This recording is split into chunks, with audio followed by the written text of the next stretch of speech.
Hello folks, Simon here. Welcome to this session.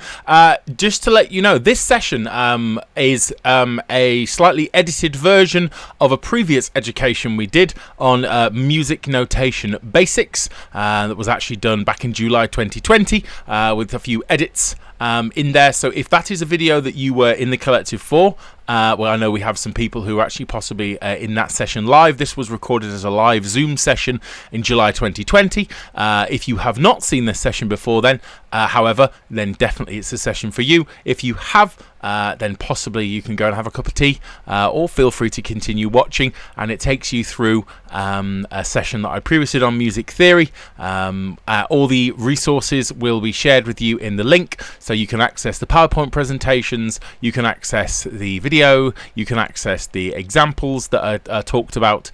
So hopefully you enjoy, and hopefully you're enjoying Collective College. The session is about 90 minutes long. Really hope you find it useful, and feel free to put any questions in the chat. If you do have any questions in the chat, there will be someone watching that chat to provide you with some answers to your questions. So there should be someone in the chat. So if not, you don't get an answer instantly, someone will be keeping an eye on that to make sure that that question does get answered, all being well. So hopefully you're doing well, and look forward to seeing you all soon, and enjoy this session on music theory basics, which covers note names and treble and bass clef and note duration. Enjoy.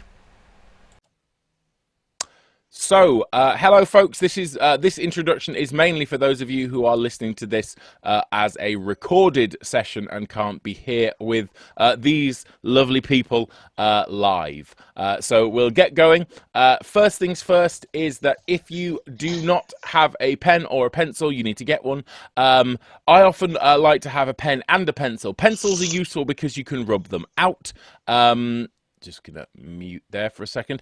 Pens and pencils are useful because you can rub pencils out, but there is something quite nice about writing with a pen for me, especially when I've absolutely nailed drawing a treble clef.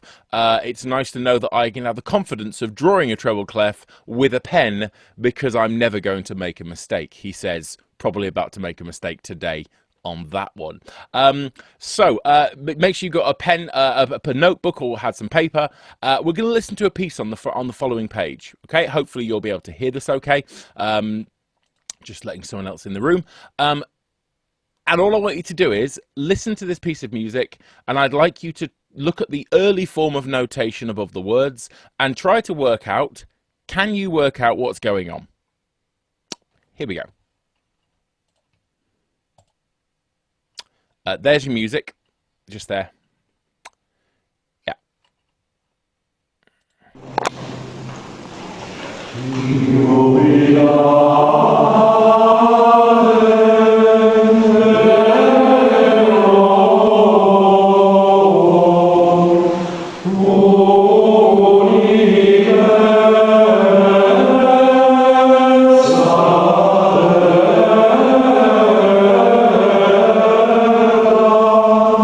Sing along with me.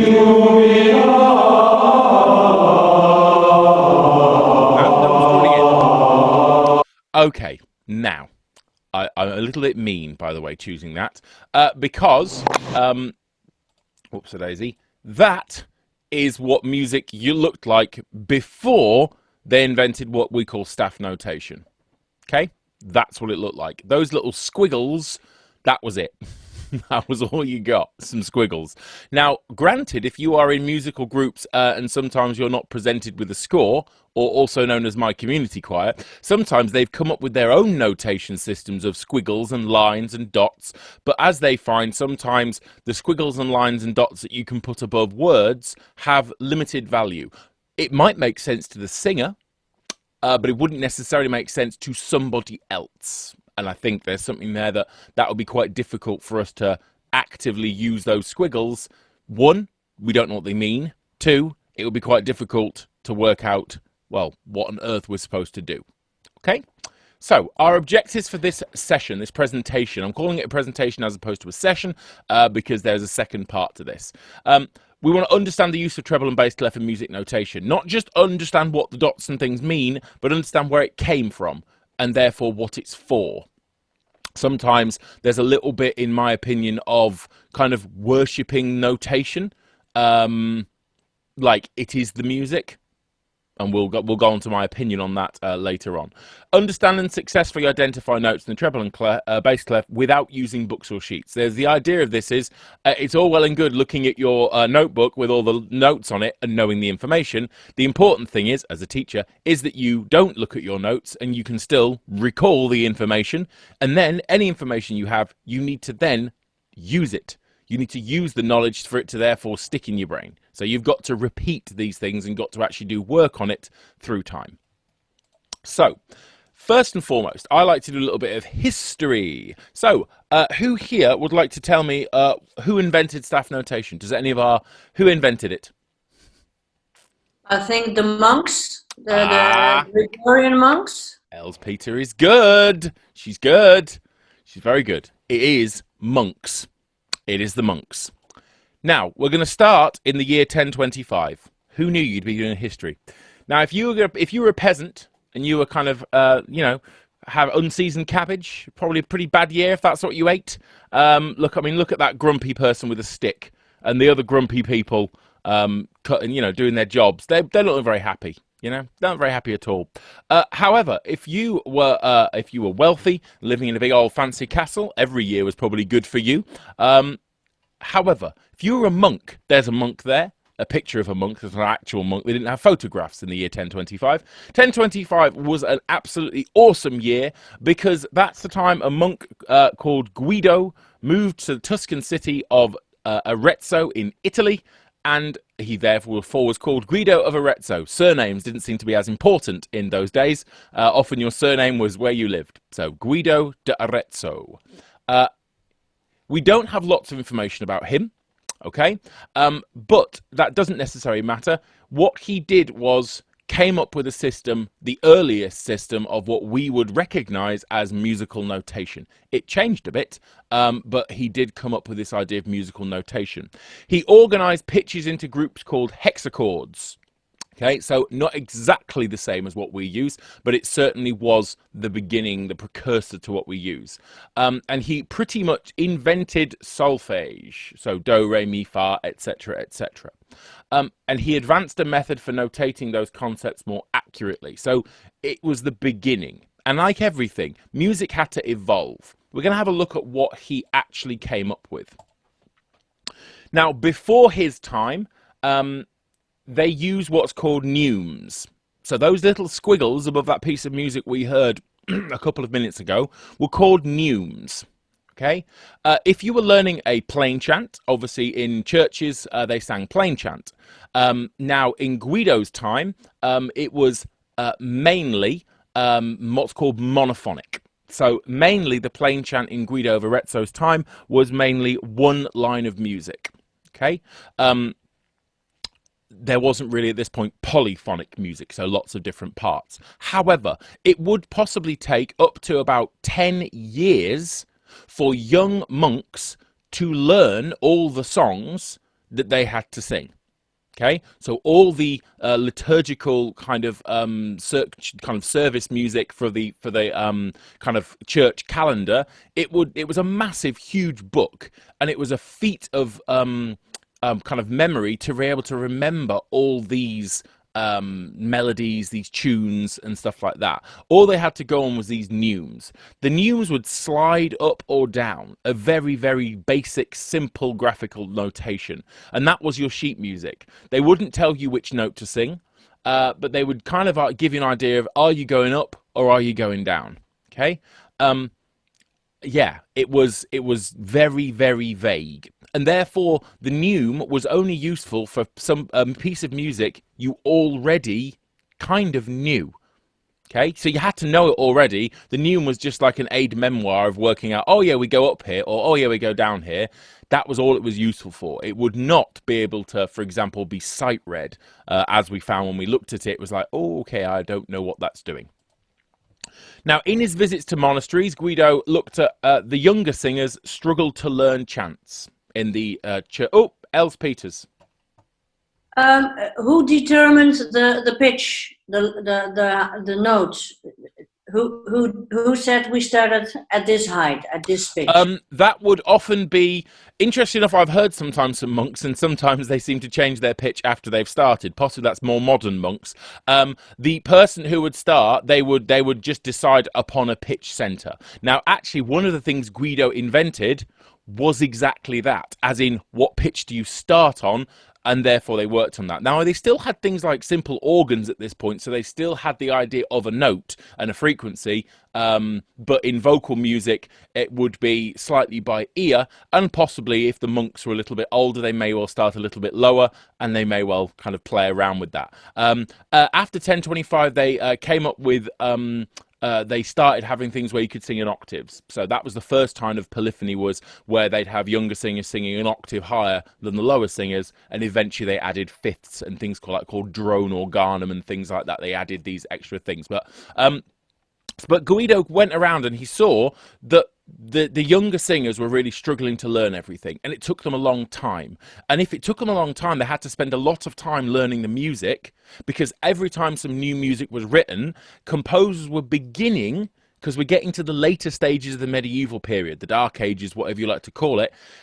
Composers, and in monks included, who were also composers of music, were beginning to make more complex pieces of music. Okay, and this accelerated through history really quickly, really quickly. Well, by the time we got music didn't change huge amounts between like the year 800 AD and 1100 AD. So in that kind of 300 years, music didn't change that much at all. Between 1100 and 1400 was ridiculous, and between 1400, the beginning of the Renaissance, and 1700, which is kind of high Baroque period, like the entire game had changed. So everything started accelerating. And if you ever looked at your periods of musical history, you will see that the Renaissance period's 200 years long, the Baroque period's 150 years long, classical period's about 80 years, romantic period's about 70 years. So all the periods of music become shorter and shorter as the music changes quicker and quicker. Again, and as technological innovation happens faster and faster and faster. Nowadays, we have musical genres can come and go in the space of a month. We can actually get a new style of music, kind of popular music, can come out, it's new, everybody jumps onto it, and in a month later, everyone's bored of it and they've moved on to the next thing. So the speed of change, because of technology and media, at this point, everything took a long time to happen because it was new. You know, it might have taken a couple of hundred years for some of this information to get from Italy to somewhere else in Europe where somebody hadn't heard it. So Guido had 4 lines instead of 5 lines. So he came up with a system that had 4 lines of notation, not the 5 that we're going to look in a second. One of them was marked with a key indicator, maybe a C or an F, indicating its fixed pitch position. So this was a big thing. He basically said that line is a C, so everybody knew what note that note was. And if it was above that, they'd know it was a D. If it was below that, they'd know it was a B. And they'd be able to fix that pitch in their head. And he would often color those lines in sometimes a different color. So that would be a red line, and therefore that would be the common fixed pitch position dependent on the song. As he wrote, young students could better detect the level of pitch. He didn't say they could read the music. He said, they can better detect the level of pitch with my system. So he sounds like maybe he didn't quite understand what he was onto and what he'd potentially invented. He invented it to help monks learn to sing their music better, so they could concentrate more of their time on doing other things instead of music learning, which was taking up more and more of their time. Now we're going to fast forward. I like to give a little bit of historical context because it's important. Again, when we get to note duration as well, that there is a historical context there. So we're going to jump forward. There's no point us learning Guido of Arezzo's musical notation from 1025. Not surprisingly, we don't use that exact format anymore. So we'll jump forward to what we use nowadays. Now, this is the bit that is in the theory booklet part 1.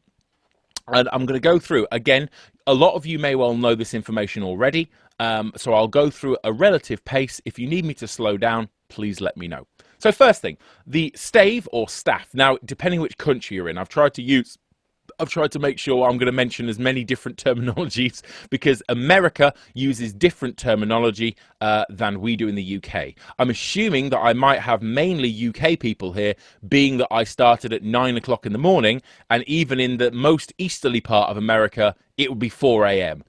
Anyone from America here?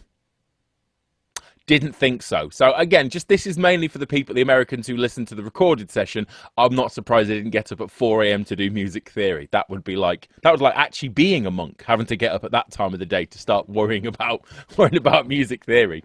So the staff or stave, staff in the UK, or stave, you can call it whichever you like. That's our 5 lines.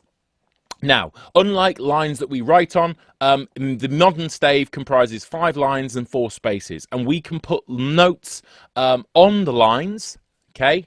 And when we say on the lines, and my students always struggle with this, if they get told at primary school, write on the lines, what does that mean? It actually means write on top of the line. Yeah? In music, however, when we say on the line, we mean that our musical note, literally the line bisects the note in 2.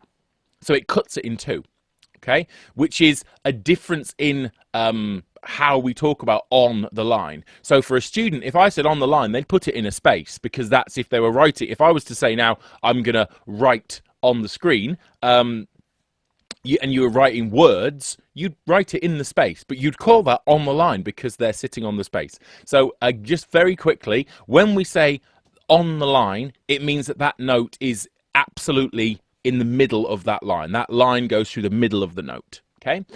If we say in the spaces, that's probably a little bit easier to understand. The note goes in between 2 of those lines. So we end up with 5 lines, 4 spaces. Now you'll notice at the moment there is nothing at the beginning of that. There's no clef at the beginning of that, and we'll come to that in a second.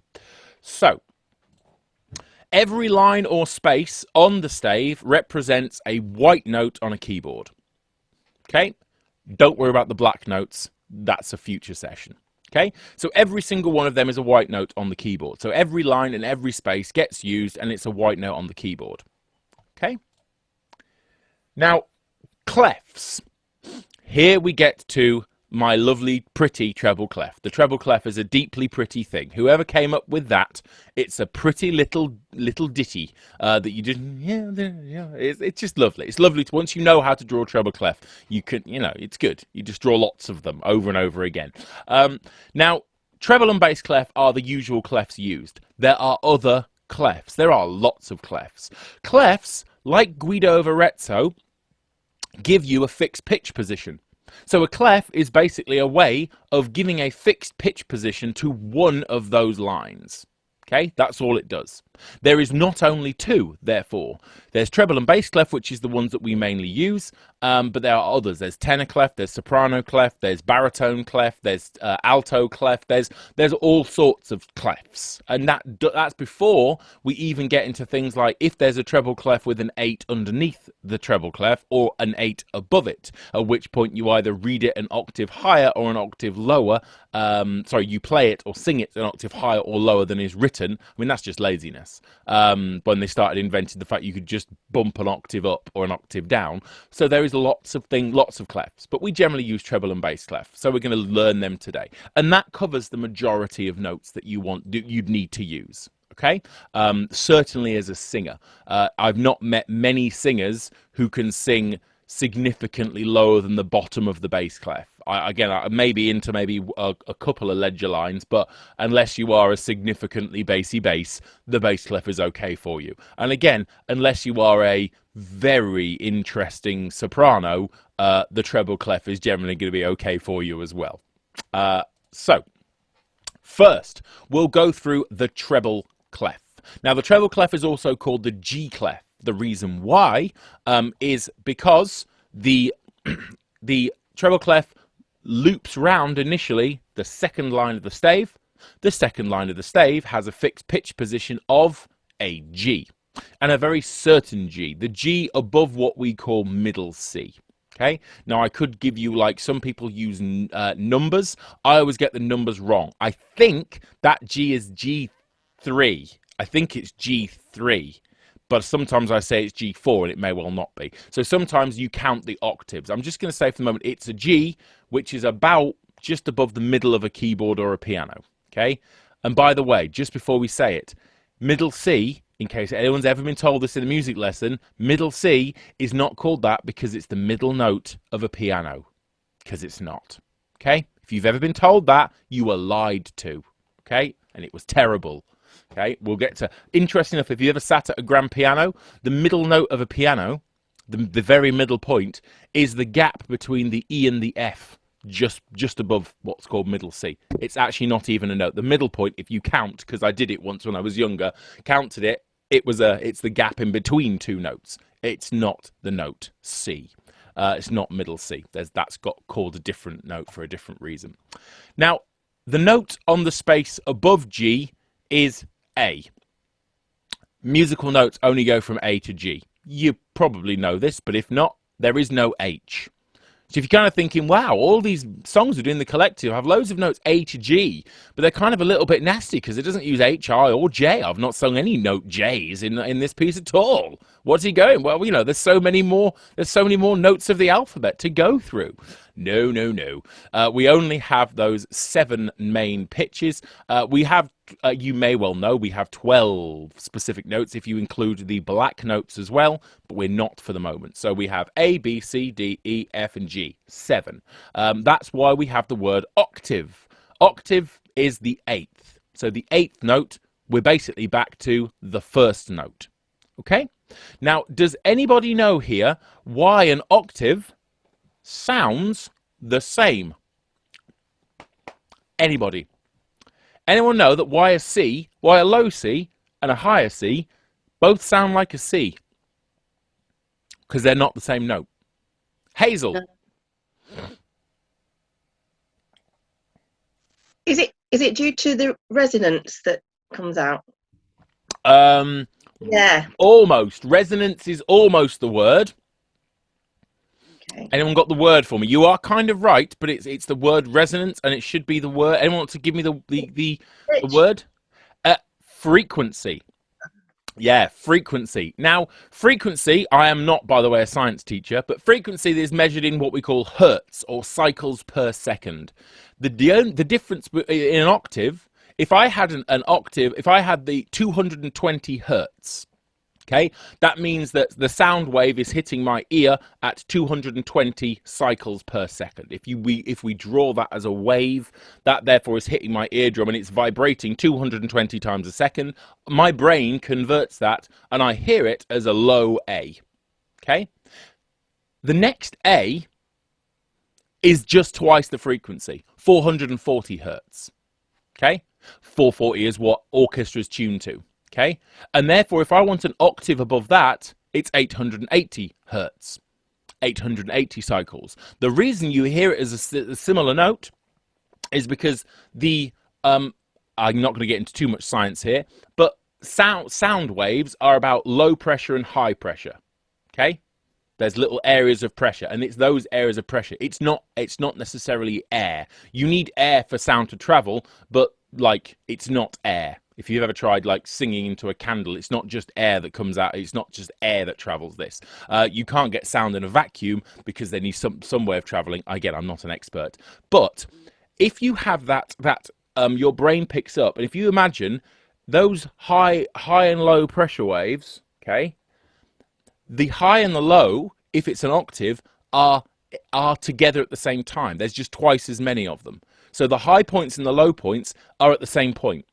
So your brain hears it like as the same note, but the higher version of it or the lower version. Because if you looked at those frequency waves, they'd almost mesh together. They'd be the high points and the low points would be there. So 2 ups and downs would fit into 1 up and down of the octave below, and the octave above, 4 ups and downs would fit into that. So do you see what I mean? So that's why we hear octaves as octaves, because I could never understand that when I was younger. I'm like, why does an octave, if it's a different frequency, why does an octave sound the same? Because it's clearly we can hear an octave and it sounds the same, but it's not the same. It's a different frequency. It's just half the frequency or twice the frequency is an octave. Okay? Just in case you ever wondered about that. Now, we only have, therefore, A, B, C, D, E, F, G. because then after G, we hit an A because it sounds. So they didn't just decide that. There isn't the ability of in this case of having what we would call the note H. Obviously, there's different notation formats where there are sometimes more notes than A, B, C, D, E, F, G. But for what we're using at the moment, when we hit that 8th note, it sounds the same as note 1, just a higher version. Hence, we call it an octave. Okay, so that's what we use.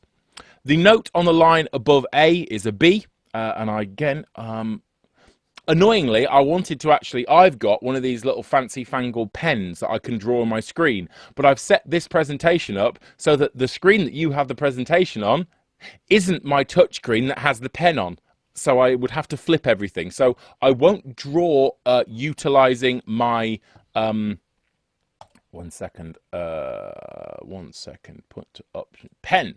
So the note on the line above A is a B. So we've got an A. By the way, this is not as good as my pen, but there's my A. Okay, I'm just doing it with my mouse. And on top of that would be a B, etc., etc. Okay. And we'll get to why I just put that line going downwards. Because some of you are like, why did you put the line downwards? I'll never understand that with the line downwards. But we shall go through that. Now, that process then continues.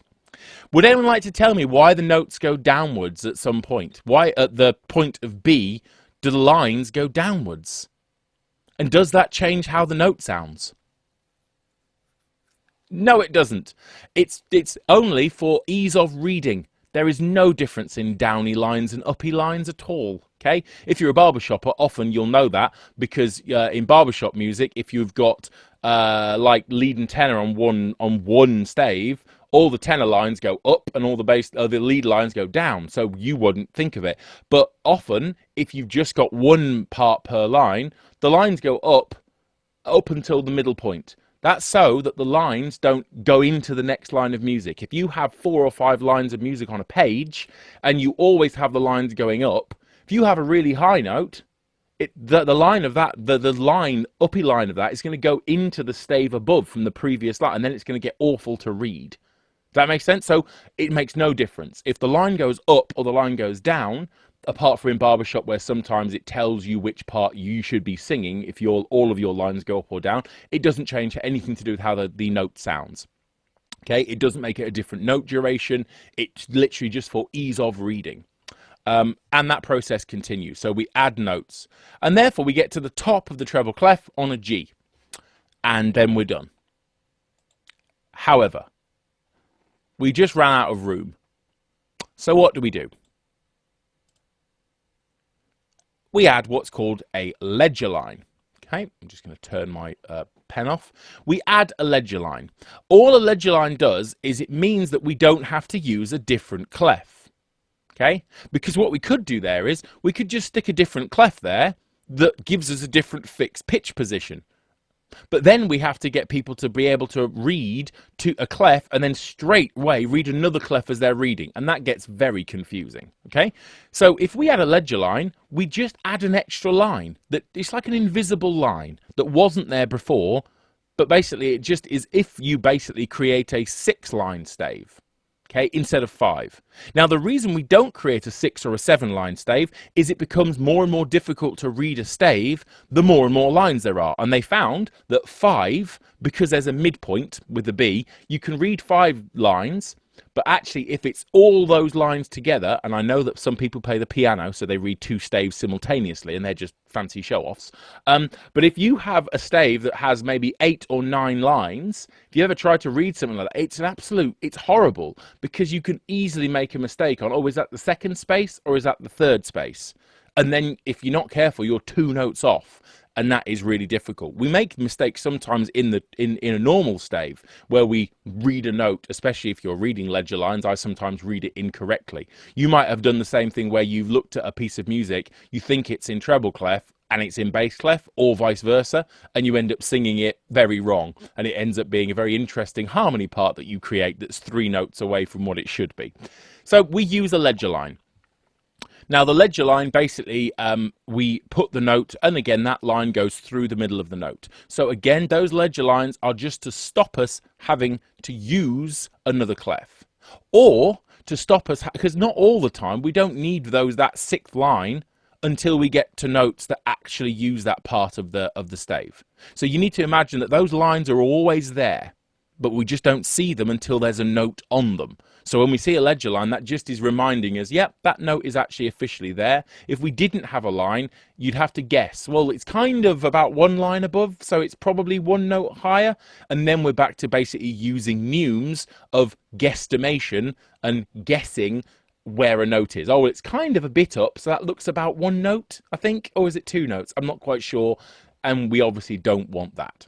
Okay, so ledger lines are used. Now, I'm just going to quickly put on here.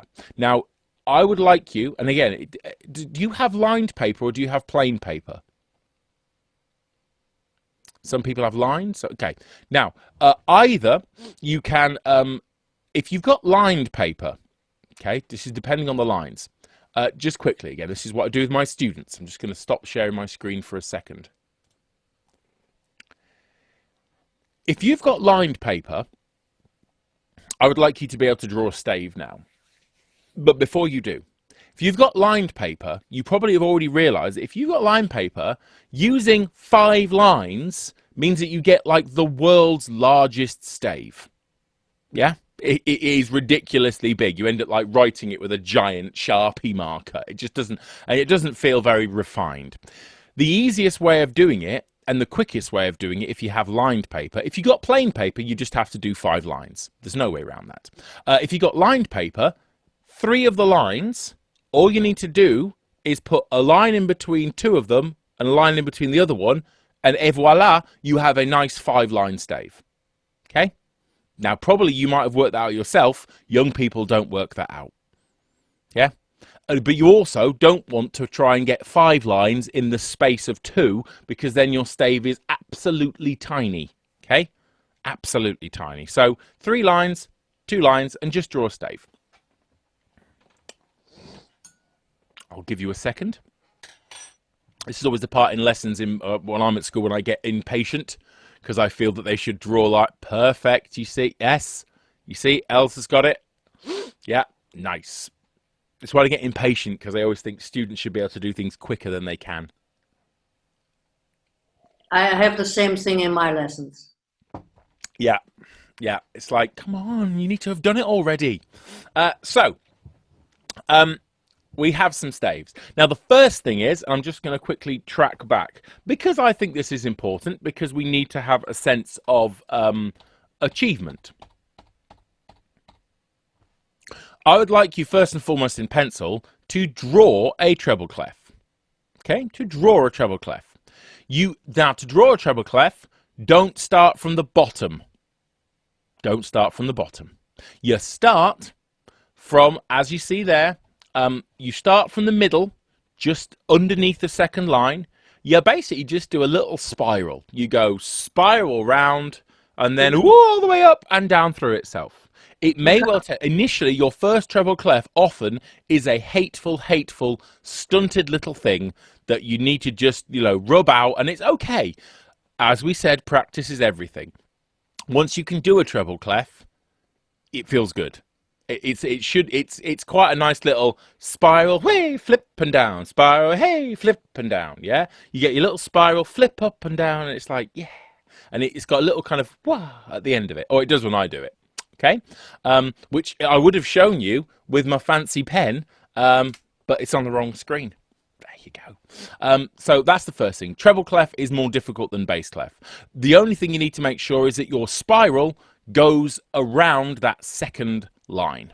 So the second line of your stave, the spiral needs to go around the second line, because you could potentially put a treble clef, if you wanted to, around the third line.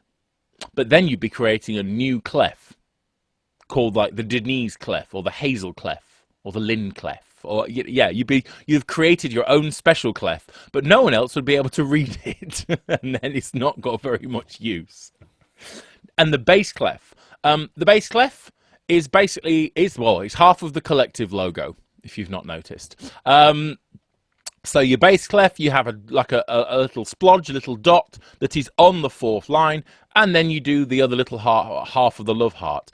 Be careful though, the bottom line only goes down about to the second line. It doesn't go all the way down to the bottom of the stave. A lot of students do a bass clef where the actual line goes all the way down. It doesn't necessarily change it, but officially the bass clef doesn't fill the entirety of the stave. Okay, and again, if we're going to do something, we may as well attempt to do it right. Make sure you put the 2 dots there. And again, don't ask me. Yes, Hazel.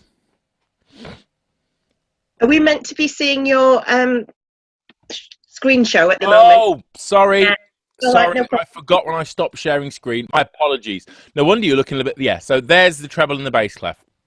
It's up there for you again. My apologies. Thanks for saying that. I would have been wondering why you weren't being able to do this. So, as we said there, treble clef, up, down, through. Bass clef, the little line only goes down to the second line, doesn't fill it, and you got your 2 dots. I don't know why they've got 2 dots on a bass clef. I have no idea. There will be a reason, but I'm not 100% sure why. That's just what we use, and that's the clefs, and that's what we use, and that's it. So I don't argue. It's like my students always say, why do we have to use Italian terminology to describe like tempo and dynamics? And I'm like, because we do. Because that's what we do, and that's still what we do, so we do. So they're like, why can't we use English? I'm like, because it's in Italian. They're like, but I don't speak Italian. I'm like, that's not the point. Just, yeah. But I don't have answers to them. It's like, the Italians came up with it. They can name it what they like. Then you just remind all my students all the other words that they use in common use, which actually came from different languages, like cafe. Yeah, that wasn't English, was it? But you use that, okay, don't you? They don't moan about cafe. Well, they moan about cafes at the moment because none of them are open. But apart from that, I just can't get my coffee. I need my latte. Is anyone's coffee shops open where you are? Because I'm in Leicester, so we're in lockdown, so nothing's open. So, yeah, I'm jealous. If you can, what I would give for a flat white. It's a really nice flat white. You know, I love it. So you've got your treble clef. Now this bit, I'm actually going to stop sharing my screen, and I am actually going to move my screen across so I can do a little bit of drawing on my screen. So 1 second. It will just take me 2 shakes, and I will just monitor 1, prime monitor. I'm just going to share my screen, but the opposite screen, because obviously I'm extra and have 2 screens. Can you see my screen? Excellent. That was relatively painless. So I'm just going to quickly click on. So we're back to here. Now there's a few things, and if I look weird, it's because I'm drawing on my screen. So don't worry about what I'm drawing on my screen. He says, moving his microphone slightly. Now, what we're going to do now is some things to remind you very simply of what the notes are in the treble clef. We'll go to the bass clef in a second. Not my greatest treble clef, but we'll go with it. Can you see that on the screen okay? Excellent. So, first things first. For the spaces, nice and simple, we have the F, A, C, E. Face in the spaces. Now, that's actually all you need. If you remember on treble clef, face in the spaces, that's it. Because if you know that the first space, and that goes from bottom to top, if you know that the first space is an F, you'll know that the line above is a G, because G comes after F in the alphabet. Normally with students, I have to explain that at least 6 times to say what comes after F in the alphabet. They're like, E. No. After F goes to, they're like, G. I'm like, yes then. And they're like, so G goes in the next space. No. G goes on the line above. They're like, why? We're not supposed to draw on the lines. It's like, okay, well, yeah. But hopefully you're with me. So face in the spaces. F-A-C-E in the spaces. Now, you do have potential of rhymes for the lines. Now, some people go, every good boy deserves food or football or whatever you want. Every green bus drives fast, etc. Face in the spaces is easier. And I know you could do one for the lines, But if you want to do a thing for every green Boris deserves fire, I don't know. You just do what you like. You can come up with your own little rhyme. For me, facing the space is fine because it's not too much of a jump to know that therefore the line above the first space, F, is a G because it comes after it in the alphabet. Okay? And yeah, I think that's cool. So I'm going to go with face. Face is what I'd like to remember on this. Okay? Now, bass clef. We're going to move on to bass clef. Now, thankfully, I've now got my pen so I can scroll all over my presentation. If you want to, the presentation is obviously available in folder. There is a video which takes you through exactly what we've just been through, which is in there, which takes it through in about 6 minutes. The video is not by me, it's by another music educator, but again, it's really clear and uses it again. But if you want to go through anything as a presentation and just access the PowerPoint, there's a video there for you as well. So, bass clef. Bass clef is called the F clef from the point of view that the dot at the top and the two dots, well, the larger dot and the two dots go over that fourth line, which is the F below middle C. Okay? And we'll come to why middle C is important in a bit. So this is a bass clef, it's these lower notes. So that F there is lower than the treble clef. Okay, so the F here, that note would be our F. Okay, in our bass clef, that would be an F. Okay, and there is one I did not make earlier, so that's a little bit nicer than how I drew it on the stave. So, in bass clef, pardon me, in bass clef, we have exactly the same. So it still works alphabetically. The notes still move up and down in the alphabetically. Nice and simple. So above the F is a G. So above the line, the fourth line in the fourth space, just above it is a G. On the line above that is an A. Below it is an E, and then a D, and then a C, and then a B, and then etc., etc. And not surprising, there is a rhyme to help you with this. And again, bass clef has ledger lines too. So bass clef has ledger lines. Normally in bass clef, especially in barbershop and singing, you would very rarely get ledger lines in the bass part. To have a ledger line in the bass part, you have to be singing a low bass E. And when I say if you, this is not whether or not you might be singing with an 8 above the bass clef, where you're not actually singing in the bass clef, you're just kind of pretending. But if you, a low bass E is really low. So to be on ledger lines in a bass clef as a singer, you have to be a really, really, really low bass. So I'd say 95% of the time as a singer, if you're in bass clef, the ledger lines will usually be ones above the stave, not below. Okay, if you're a baritone, I'm talking obviously male barbershop here, but again, baritones, loads of ledger lines. Baritones are constantly into ledger lines in the bass clef, sometimes 3 or 4, or potentially in some more modern arrangements in the tag 5 ledger lines because they go crazy high near the end. Okay, barbershop is a slightly different case, however, because the treble clef is actually not a treble clef in barbershop. In men's barbershop anyway, it's an octave down. So sometimes there's this funny thing with crossing between the two clefs, but I won't go into that at the moment. This is just music theory. We'll go into barbershop at some point if we need to near the end of this session. So hopefully you've had long enough on that slide. Now, again, that's bass clef. What I'm going to say, however, is here's our rhyme.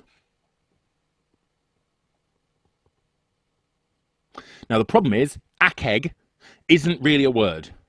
So it's like face in the spaces in treble clef, akeg in the spaces in bass clef. It doesn't really, it's not very, you can't really remember akeg because it's not a word. So there's multiple ones, but this is the one I like.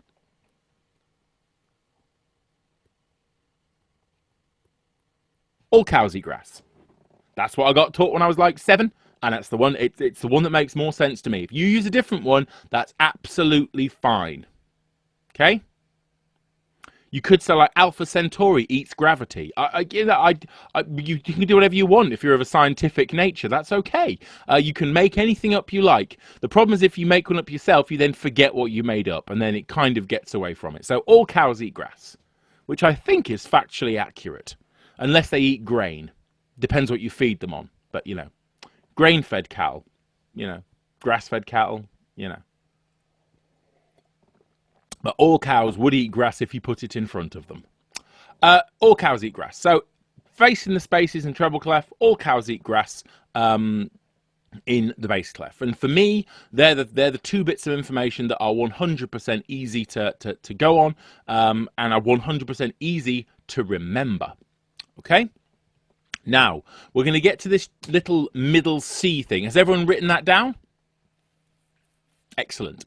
So we're going to get to the middle C thing. And there's obviously a bass clef video, which takes you through the bass clef if you want to go through that. Obviously, bass clef works exactly the same as treble clef, but there's just a different fixed pitch position, and it's for lower singers and lower instrumentalists. And we've got a different rhyme, all cows eat grass. This video is as opposed to face in the spaces. Now, here is a stave containing 11 lines. How awful does... I mean, I would not want to read music on that.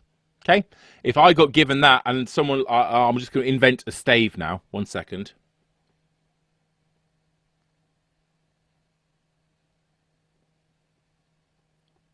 There we are. That's the Simon stave. It's my new special piece of music. I've invented that, and I wouldn't want to read that because there's tons and tons of lines. Okay. By the way, that's a terrible stave. However, this is a theoretical stave. It's called the Great Stave. It's got 11 lines. Now, if you take the middle line out, you end up with 2 regular staves. Some of you know where this is going. That's treble and bass clef. Okay? That is treble and bass clef. The difference between treble and bass clef is middle C. Middle C is actually reads the same. At that point, if I was reading treble clef and I put a note and I put a line there, that's a middle C in treble clef. If I was to ignore bass clef, that's a middle C in treble clef. However, if I was to put a line there, that's a middle C in bass clef. It's in the same place. So the reason we call middle C is nothing to do with it being the middle note of a piano, as I said earlier. It is 100% to do with the fact that it's the middle point, it's the transition point between treble and bass clef. So normally, if you were looking at writing a melody, and again I say this to my students because of composition, if you're writing a melody and the majority of your notes are above middle C, you'll use the treble clef to write your melody in. If the majority of your melody falls below middle C, you will write, or your part, often you don't have as many bass melodies, but if the majority of your part falls below middle C, you'd use the bass clef. Now the times, and again, a clever student would then say, what happens if my melody moves just above and just below middle C? And then I replied to them, you use the alto clef, which I won't go through now, but the alto clef, actually, middle C is its middle line. Okay, so if I just quickly track back, I'll just draw you an alto clef for a second. That's an alto clef. Middle C is that note there. So an alto clef is really actually probably what male baritones in barbershop, or an alto clef with an 8 underneath it probably, is what they should probably be singing, in my opinion. Because baritones sometimes are often around those annoying ledger line points. They could use the baritone clef, I suppose. But middle C's in the middle of alto clef. Okay, so that's when a clever student, normally the ones who already read music, say, what about this then? And they think they've got one over on me, I always throw in the alto clef. Now, whoops-a-daisy, sorry. Yeah, so the alto clef is the one that has middle C as its middle note. But we generally use the treble and bass clef. And really, if you think about it, on a piano, the treble and bass clef, if we use ledger lines, or up to maybe 2 or 3 ledger lines, we cover a massive amount of the piano. We cover like 80%, 85% of all the notes on a piano can be covered by the treble and bass clef with only a couple of ledger lines at the top and the bottom, which is far more than as singers we ever need. Okay, and we'll, you know, that's kind of that part of notation. So testing test time. I'm going to test you, okay, and you at home. So you need to ensure you've written down the important points for treble and bass clef, which I know you already have. Facing the spaces, treble clef. All cows eat grass for bass clef in the spaces. If you want to come up with your own versions of EGBDF, every good boy deserves football, and GBDFA, which is grizzly bears don't fear anything. That's the lines for treble and bass clef. I do like grizzly bears don't fear anything. They should, because people have guns. But there we go. You will then need to learn this information. You will be tested soon. Well, you won't necessarily, but I may well test you at some point. However, let's just quickly go through a couple of things. And what I'd like you to do now is, remember facing the space. Remember all cows eat grass. Could you turn your notes over? Let's just see if you can remember this. Turn your notes over. Do not look at them. So, let's go through the process. It's important to go through a process to prove that it works. So, first things first. It's got a treble clef at the start. So that's the first thing we need to do. You'd be amazed how many times students and even us as adults don't look at the clef at the start of a piece of music. I've done it before. Okay?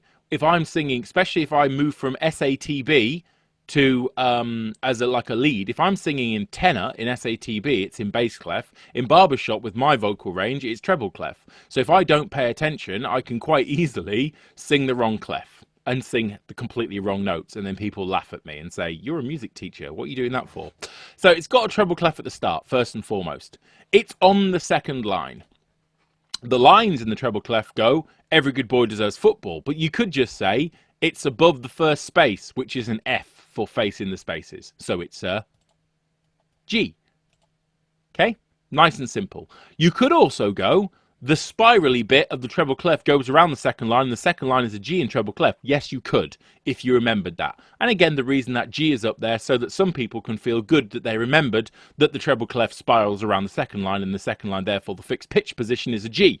But we just need to go, facing the spaces, it's above, it's a G, or every good boy deserves fireworks, football, you know, flower, whatever you want to give the good boy. Nothing is what I usually give the good boy. Nothing at all. Or praise, but there isn't a note P. Every good boy deserves praise, but nothing that costs money. Maybe that's just the kind of parent I am. So it's a G. Nice and simple.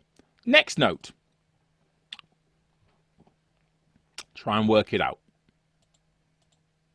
It's got a bass clef at the start. It's in the first space. The spaces in bass clef go, all cows eat grass. The first word in that rhyme is all, and all starts with an A. Now, obviously, you're thinking, yes, we knew that. Okay, we think we're good. Let's try something a little bit trickier.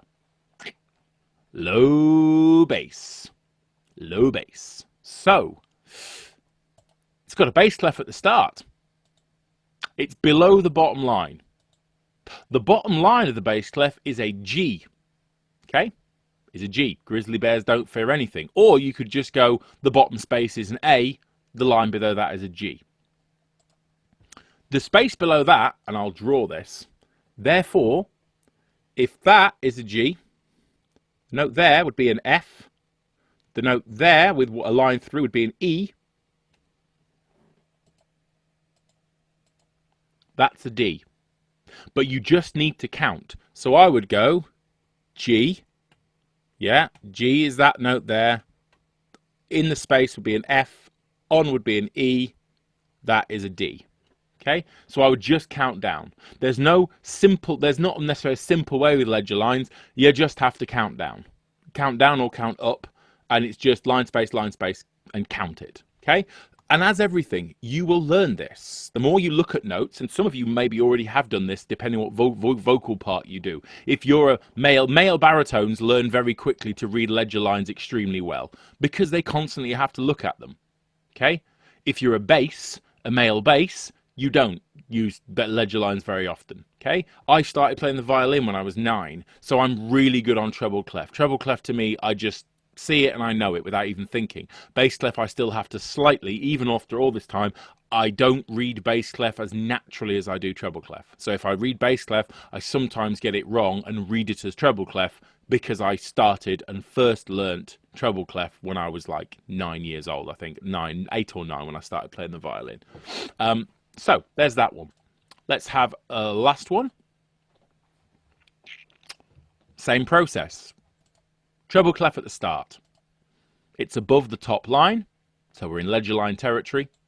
The top line is an F, either because we know the top space is an E, or we know that every good boy deserves something beginning with F. The space above that is a G. Line above that would be an A. We're in a space there. It's a B. Same thing applies. If we know that this is an F, the space there would be a G. On the line going through it would be an A. That note is therefore a B. We do a simple count up and we will be absolutely fine. So we are on to the evolution of staff notation into note duration. And actually, Guido of Arezzo did not invent note duration. Okay, so last session, so literally before our coffee break, we looked at the birth and development of musical notation, as in a way to tell what pitch the notes needed to be played. And there's our good friend Guido of Arezzo, and he was the first to start work on that.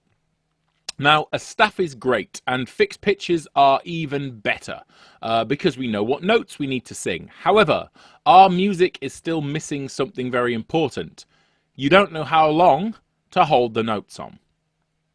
Okay, so Guido didn't necessarily invent anything for that. Now, that was a problem for mensural notation to solve. Now, again, some of my students, they think that when I say mensural, I mean actually menstrual, which is obviously very different. They get very confused when they think I'm using menstrual notation, and then they kind of look at me in a funny way. And then I have to point out that the two things are spelled very differently. But there we go. So mensural notation. Mensura means related to measuring things. And that's basically what we need, what they started to then look at doing. Music has evolved, and it needs to evolve, and it then continued to evolve over a few hundred years. The notation that was used in church music was basically still had those kind of the kind of Guido system, which didn't have note duration. It just had notes going up and down in the fixed pitch position, which was amazing. Mensural notation had basically gave those notes different symbols, which we then obviously use nowadays. This picture here is a setting of the Kyrie by Jacobus Barbero, written using mensural notation. Now, if we look at that, we will see things that we would definitely think are notes that we kind of are familiar with, more or less. We can see there that it's 5 note staves. So they're 5 note staves, not 4 note staves. So there's been an evolution to there from 4 note staves, like Guido of Arezzo started using, to 5 note staves. We can also see that there are different types of notes. Some of them are coloured in. Some of them are coloured in. Some of them are not coloured in. Some of them have lines. Some of them seem to be very, very oddly long and stretched out. Like they kind of like parallelogram kind of shapes, like kind of really kind of odd and big. Some of them, however, have diamonds, and some of them have squares and rectangles as their note heads. If you can kind of look through and see that. The more you look, the more you actually find differences between what we use nowadays. Okay, they're oddly enough of diamond shaped, square shaped, and some very long rectangles, and some interesting things going on. So it's clear that obviously we've evolved past this point, but that is one of the earlier pieces using what was called mensural notation. Now, initially they started off, and again, just it's nice to have the historical context of this.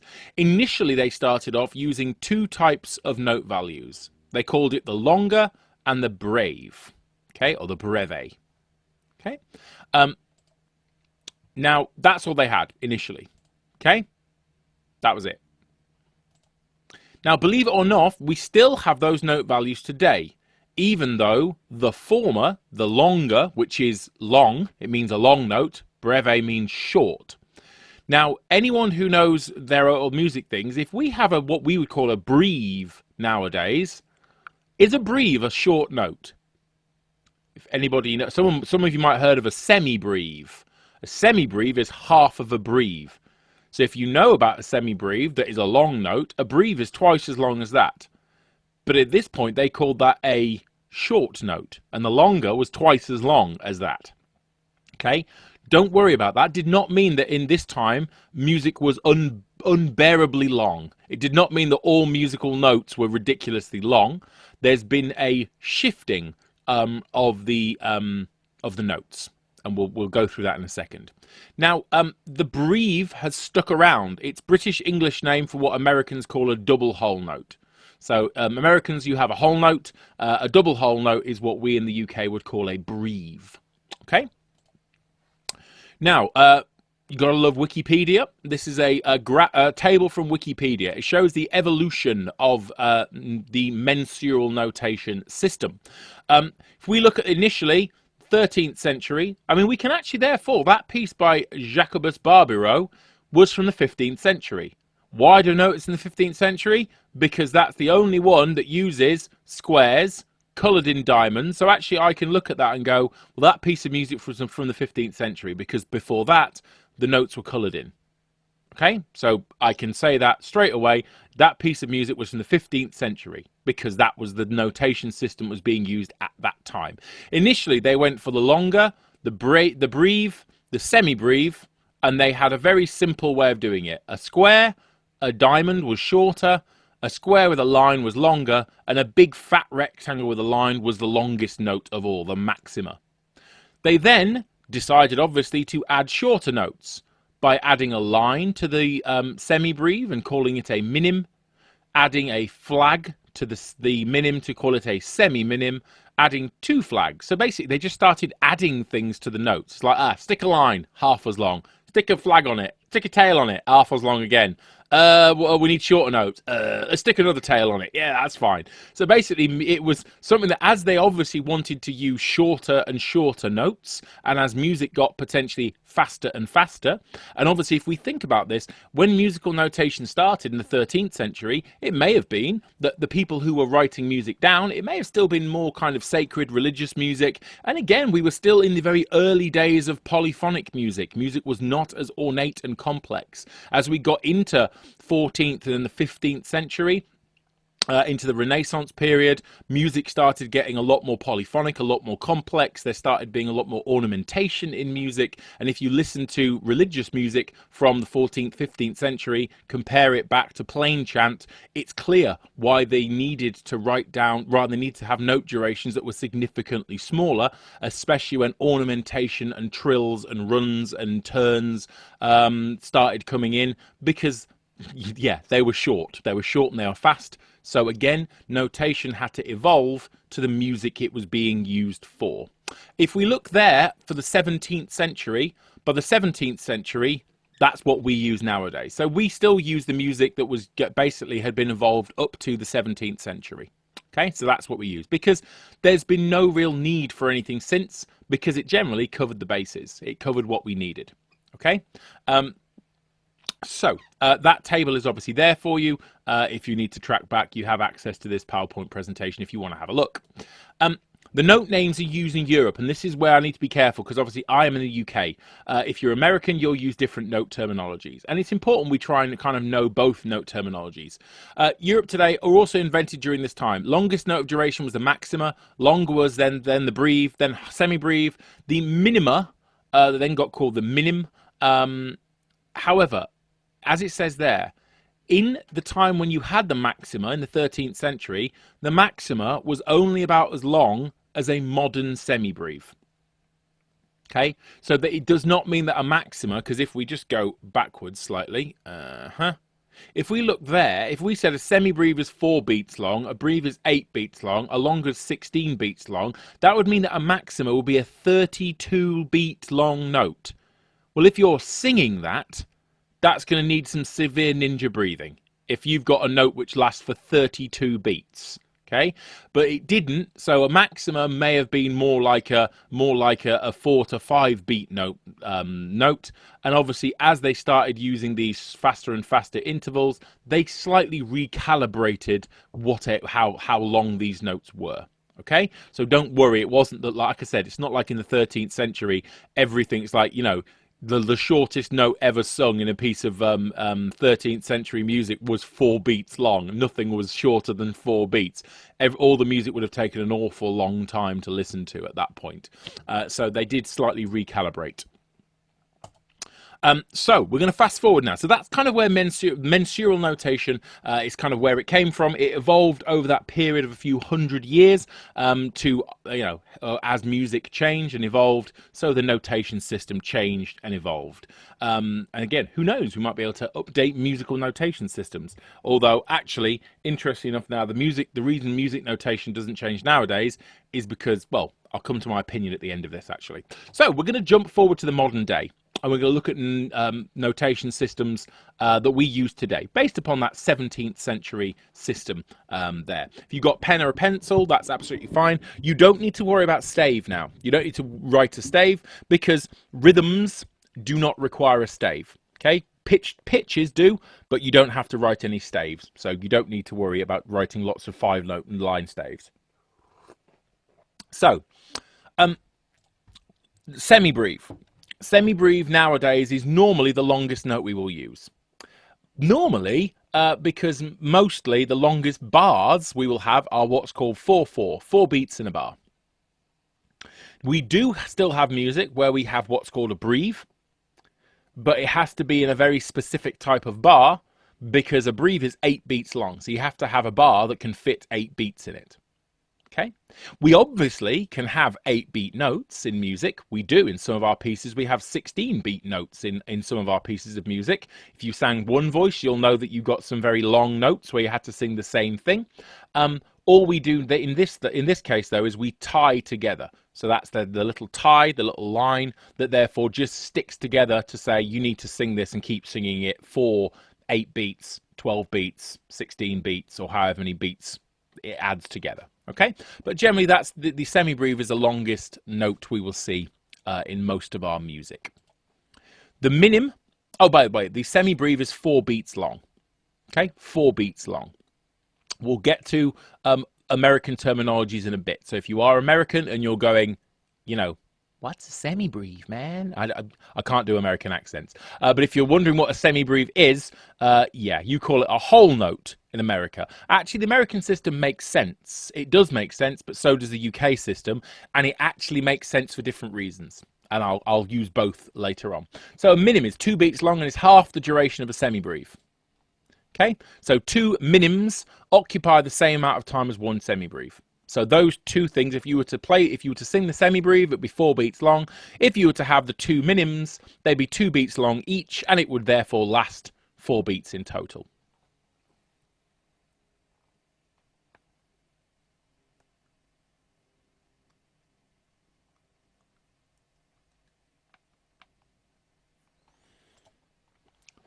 The crotchet. Crotchet is a quarter. It says a fourth, but a quarter. It's a quarter of a semibreve. It's 1 beat long. Most common note that you probably normally see in quite a lot of our barbershop stuff. 4 crotchets take up the same amount of time as 1 semibreve. 2 crotchets take up the same amount of time as 1 minim. And don't worry, there will be time. I'll put a table of this on later on in this little presentation, so you can then copy down and write down this. So don't worry, I'm going through the slides quick, and I will have it on a slide that has all this information you can copy down. There's a nice table later on which summarizes all this information. So we have our semibreve 4-beat notes. We have minims 2-beat notes. We have crotchets 1-beat notes. Then, and you'll notice that basically we start adding things. So the semibreve, we then add a line to it. It halves its duration. We colour it in. It halves its duration again. We add a flag to it, or a tail. I always like calling it a tail because it looks to me more like a tail than it does a flag. I mean, that basically is how I draw a dog's tail. So I call them tails. Some people call them flags. Okay, I like the word tails, but that's just me. A little waggy tail.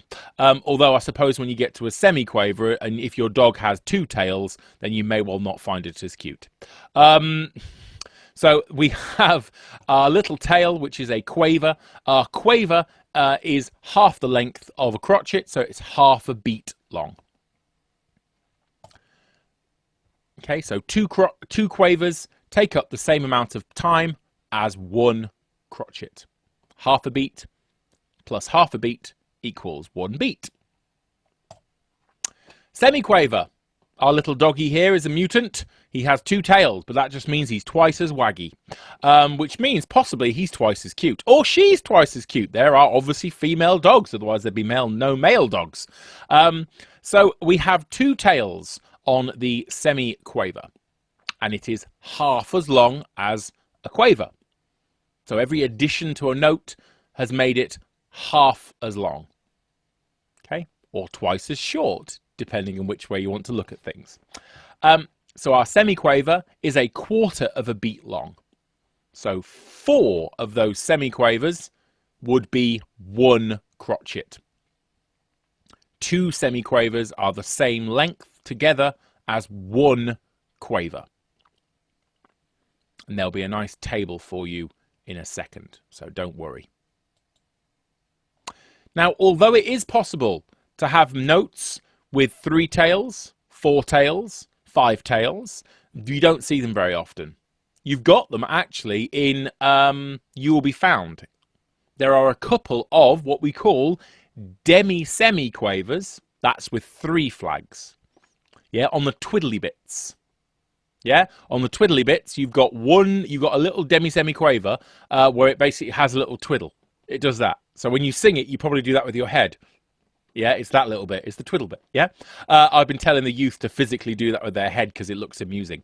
So you do have a demi-semi-quaver, but you don't see them very often. Okay, and certainly the hemi-demi-semi-quaver, that's actually its name. The one with 4 lines is called hemi-demi-semi-quaver. I think they could have come up with a better name for it, but hemi-demi-semi-quaver is what they call it. And if you are in American terminology, the semiquaver is called a 16th note. The demi-semiquaver is called a 32nd note. So that hemi-demi-semiquaver will be called a 64th note, which means 64 of them fit into a whole note, which we call a semi-breve, which is 4 beats long. We'll come to the table now. Well, initially. Now, don't worry about writing this down. You will have a copy of it. It's in the PowerPoint presentation. It'll take you a long time. But that's just a visual representation of how many semiquavers fit into that amount of quavers that fit into that amount of crotchets. So all of those little pairings of notes are all 4 beats long. Okay, so if we look at those semiquavers, all of those add up to that 1 semibreve. Okay, now this obviously depends on how fast your tempo is. Depends on how fast 4 is. Yeah, so if my semiquavers were 1, 2, 3, 4, 5, 6, 7, 8, 9, 10, 11, 12, 13, 14, 15, 16, like that.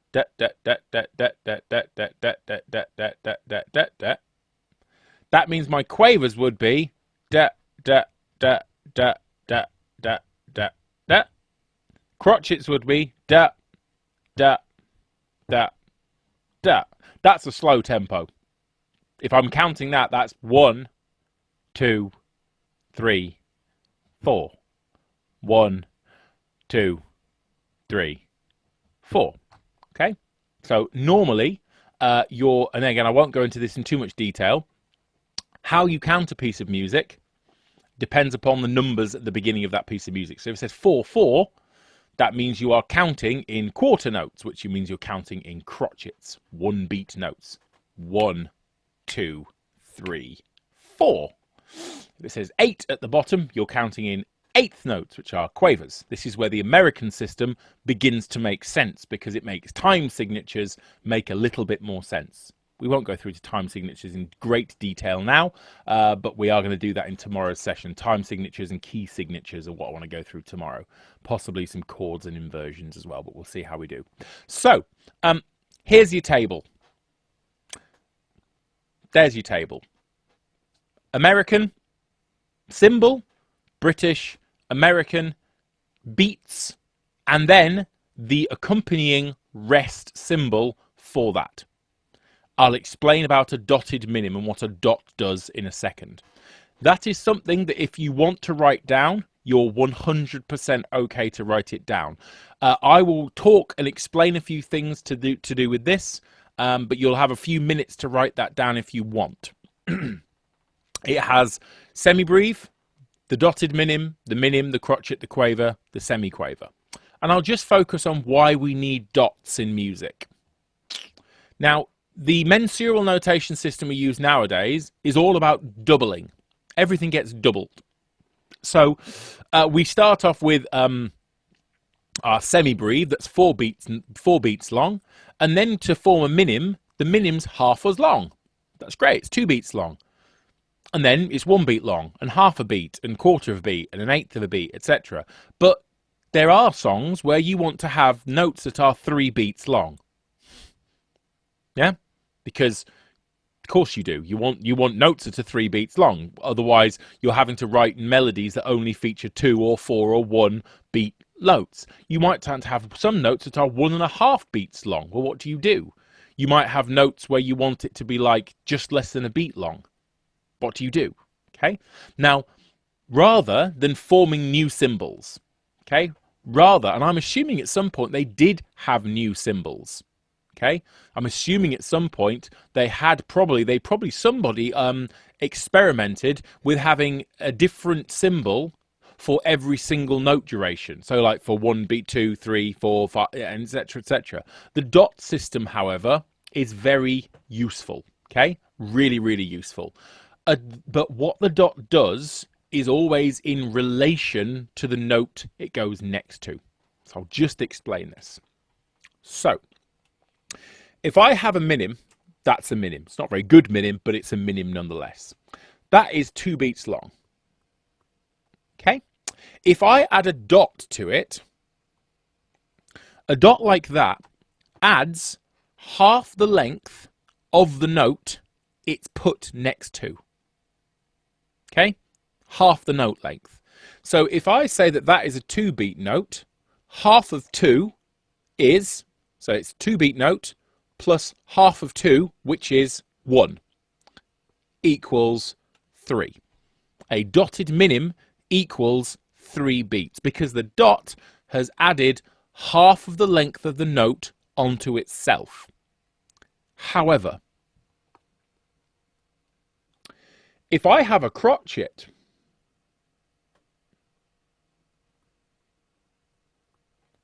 that equals 1 beat. And normally with my students, they would say, okay, and I say, okay, how long is a dotted crotchet? Some of them, 100% would say 2 beats, because the dot added 1.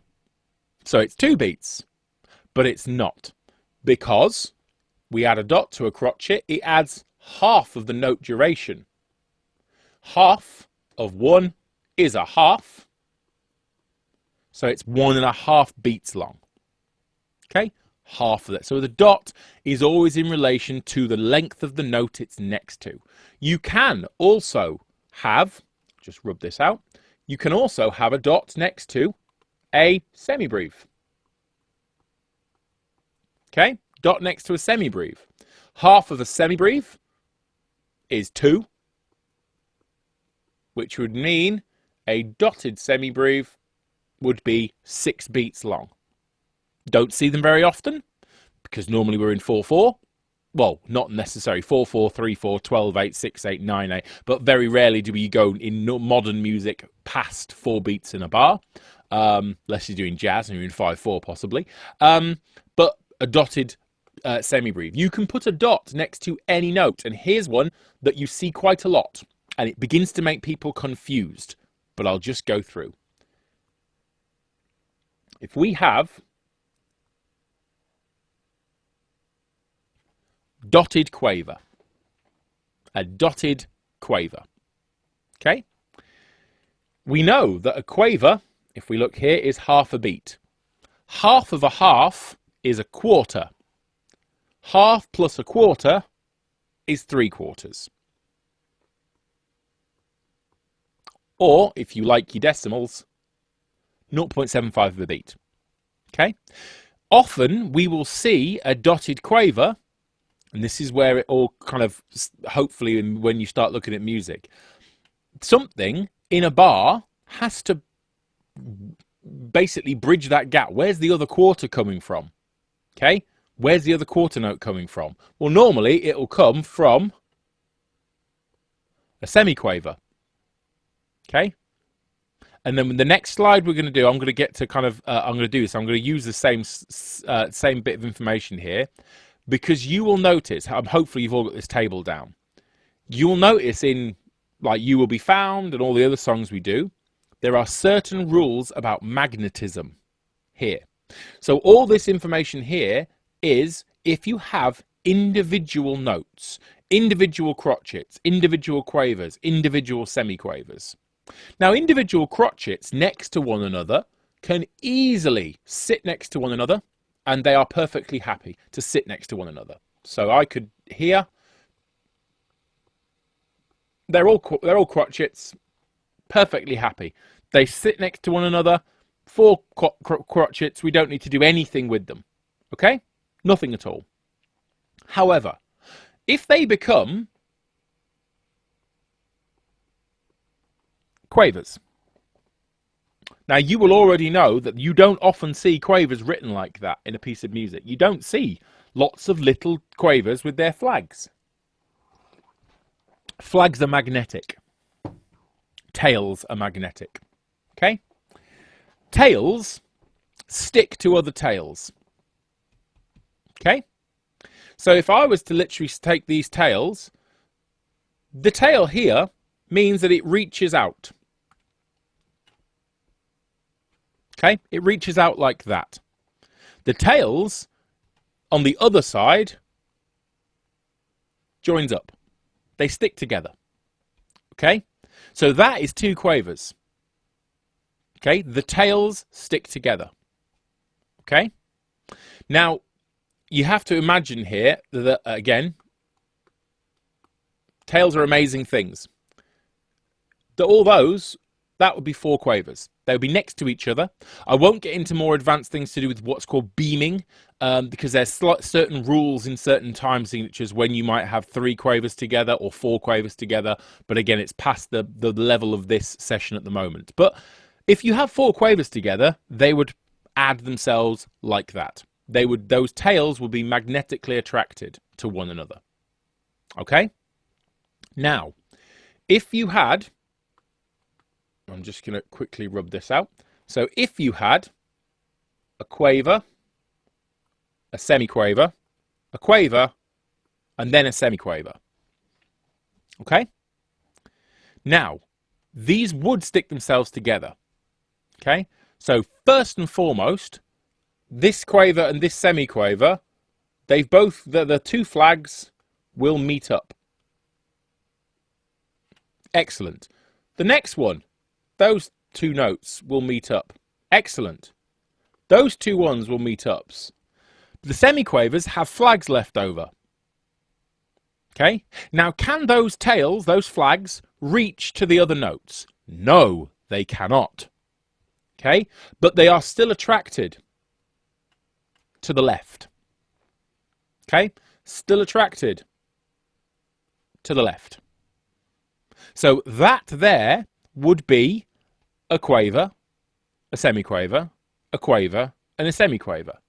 And that's how those notes, when they're magnetically kind of attracted to one another, they combine. Okay? Now, if we look at how long that would be, it's actually probably unlikely you'd see that because it's not necessarily the correct length. But if we just look there, we've got a half beat, a quarter beat, a half beat, and a quarter beat. So that's actually a 1.5 beats long, that is. Okay? It's 1.5 beats long. In music, you get it sticking itself together. The reason for this is for ease of reading. Okay? it's ease of reading. Now, sometimes we might think, I disagree. It's not easy to read these quavers and semiquavers, all these little funny little kind of extra little kind of lines and parallel things and whatever. But it is a lot easier that than lots of quavers and semiquavers, especially if you've got multiple parts per stave. So if you're reading barbershop music, you really wouldn't want lots of individual tails of quavers and semiquavers because they'd be everywhere. It just would look an absolute nightmare. Okay, so the gap and the magnetic attraction is something to be aware of. Okay, that, so I'm just rubbing this stuff out. So you have the magnetic attraction. Magnetic attraction only happens with notes that have tails or flags, whatever you want to call them. Okay, not between crotchets and minims and stuff. They never beam themselves. They never stick themselves together. Their vertical lines are non-attractive and they don't move. Okay, it's only those little swingy little flags or tails that are attracted to other flags or tails, like so. Okay, and they join together. Okay, so 4 semiquavers next to one another would end up looking like that. That's 4 semiquavers. Okay, because they all had 2 tails. If we think about our previous one we looked at where there was like half ones that didn't map up, that would obviously be 4 semiquavers. You could therefore, if you suddenly replace one of them with a quaver and 2 semiquavers, would look like that. Now those 2 things are exactly the same length, and you'll notice that, and you do get this in music that's written well, is that you actually almost, the quaver is like, it looks a little bit longer. It's not like there's a gap because it's a longer note. Can you see that? And in a piece of music, you'd get the same. So 4 semiquavers, dat, dat, dat, dat. The quaver and the semiquaver, dat, dat, dat. But it takes up exactly the same amount of time. Okay? And in getting music, so the music you've got for You Will Be Found and for You've Got a Friend in Me and all those things, if you ever get these things of combinations of quavers and semiquavers, it will often be written so that you can kind of tell slightly longer and then slightly shorter, depending on how close those notes are together. Does that make sense? Especially if you're looking at the all scores parts of a score, and we'll actually look at that in a second. We can kind of go through that and just kind of check on that. So it's important to know our American terminology. American terminology of like quarter notes and 16th notes and all this kind of stuff. Now, I use a piece of software called Cubase, okay, to do all my arrangements. And it uses, when it talks about note duration, it uses American terminology and it uses fractions. So it will literally say quarter and it means 1 beat notes. Okay? So the only confusing bit is a quarter note is 1 beat long if you are in American terminology. Okay? A quarter, a note that is a quarter of a beat long is actually in American terminology called a 16th note, because they always compare things to a whole note. A whole note is 4 beats long. Okay, so the American terminology works really well when you're comparing lengths of notes. So 8ths, quarters, 16ths, 30 seconds, half notes, etc. But it's less good when you're looking at the beats those notes thing, because a quarter note is 1 beat long. And a 16th note in American terminology is a quarter of a beat long. And the idea of mathematically saying a 16th equals a quarter starts being a little bit of a head scratcher. But you don't need to worry because the table is there for you, and that should hopefully help slightly explain that. 1 second, just slightly rub that out. Okay. Now, there is a really good video here in the presentation if you want to ever re-go over any of this on note duration. So there's a video on note duration which takes you through all the stuff we've just been through, that we just went through there.